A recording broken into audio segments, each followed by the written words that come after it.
Oh, hi there. It's the end of spring, so I decided to go fairy hunting in this beautiful forest. No, I'm not crazy, trust me. Don't leave. Fairies do exist. Unfortunately, the closest thing I've found to a fairy is this movie. Yeah. I'll tell you what, let's take a closer look at it.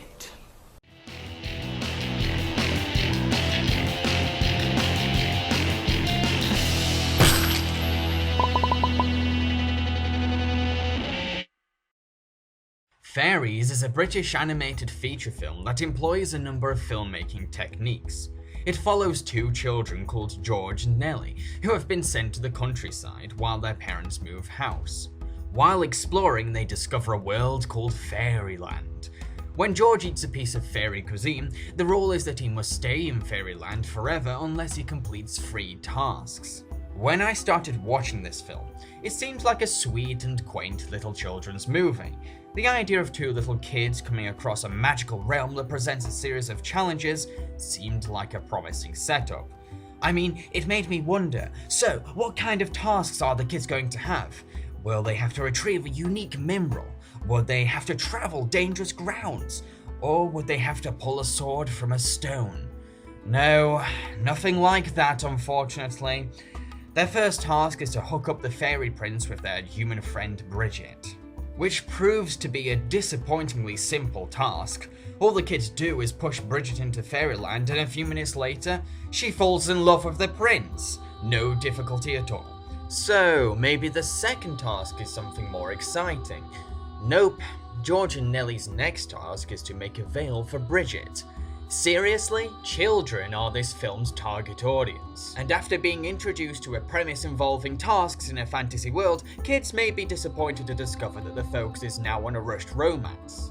Why couldn't George and Nellie go find a rare ruby guarded by a troll or something along those lines? Use your imagination, movie. Why do so many movies I see lately try to contrive a romance into their story? They seem to feel obligated to have a romance between a pair of characters, no matter whether they have chemistry together or not. Even if a film does choose to have a central romance, then it should at least be a believable romance. Relationships are hard to build. They take time and gradual emotional connection. Anything less comes across as a silly little infatuation or crush. I've mentioned this time and time again in my other reviews. Now, some of you may argue that this contrived romance can be forgiven because this is a fairy tale. Yes, it is a fairy tale, but it's also a movie from 1999, so it doesn't have to be bound to old-fashioned fairy tale traditions because it has the creative freedom to break the rules if it wants to. It's a fresh piece of media for a new generation. I mean, look at Disney's Beauty and the Beast, another fairy tale movie that focuses heavily on the development of the relationship between its characters, to help create a believable romance. Beauty and the Beast doesn't feel obligated to stick to fairy tale traditions used centuries ago, so Fairies has no excuse. Luckily, this silly little wedding isn't the only thing happening in the movie. The prince's evil brother, the Shapeshifter, pops up now and again to attempt to take over the kingdom. While he is not a very interesting antagonist, he does provide some reasonably exciting conflicts towards the end of the film. However, we shouldn't have to wait till the third act for something engaging to happen in a film.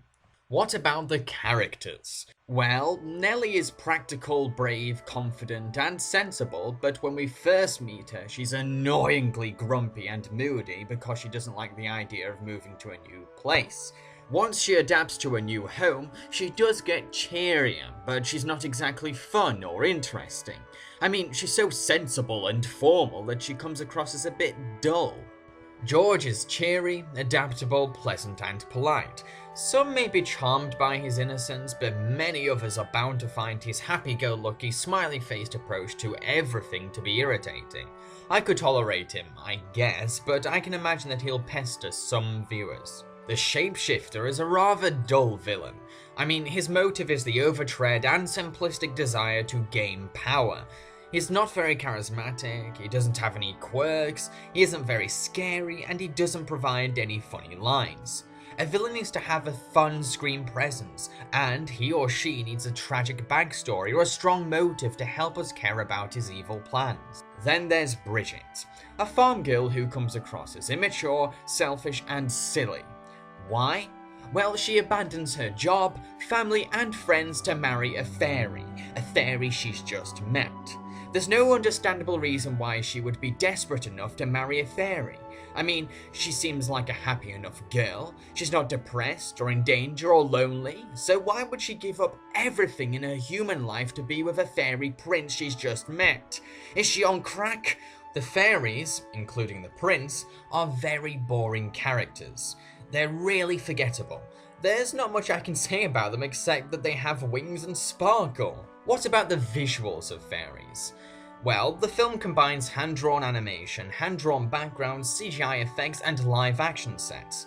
While I think that the melding of hand-drawn characters against live sets looks all fine and dandy, the use of CGI is distractingly out of place. Most of the time, the CGI elements don't look like they're really there. I often felt unconvinced that the CGI creatures or effects were sharing the same sets as the hand-drawn characters. It really doesn't help that the CGI is poorly rendered too. The hand-drawn animation itself is smooth, fluid, and full of personality, but characters move way too much, which can get annoying. And characters' faces are hard to read because their expressions are so limited. How about the voice acting? Well, the child actors are pretty stilted and yell most of their lines, but they're not distractingly bad.